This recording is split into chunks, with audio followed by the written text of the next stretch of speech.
Guys, আজকের ভিডিওটা আমার হেটার্স প্লাস লাভার সবাই দেখতে পারেন। আমার নতুন একটা টিমমেটের কিছু ঘটনা অনেকটাই কষ্ট দিল। সে কি বলে শুনেন। আপনার আব্বু আম্মু ভালো আছে? জি ভাই। তোমার? আমার আব্বু আম্মু নাই ভাই, আমার দাদু আছে, ভালো আছে ভাই। কোথায় থাকো, দাদুর বাড়িতে নাকি? হ্যাঁ ভাই, থাকি আমার দাদুর বাড়িতে ভাই। বয়স কত? ভাই আমার কেবল 15 বছর, বুঝছেন ভাই। পড়াশোনা করো?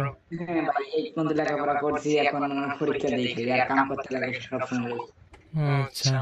কবে থেকে মানে আব্বু আম্মু কবে থেকে? আমার মনে করেন আমার আব্বু ছোটবেলায় মারা গেছে। আশা করি বুঝছেন, ভাইটা ছোটবেলায় তার বাবা মাকে হারাইছে, যে জন্য ছোট থেকেই তাকে কাজে যেতে হয়। হ্যাঁ, তারপর মহিনুর ভাই কাজ কাম করো নাকি? হ্যাঁ, সবসময় কাম কাজ করা লাগে, তো মনে করেন আমাদের এখানে একটা খেজুর মেলা আছে, ওখানে কাম করি, বুঝছেন ভাই। একদিকে তার বয়সী ছেলে মেয়ে সবাই খেলাধুলা, স্কুল সবকিছুতে এনজয় করছে, আর অন্যদিকে সে মিলে কাজ করে। ছোট থেকে সে দেখতেছে তার সমবয়সী ছেলে মেয়ে মা বাবার কাছ থেকে কতটা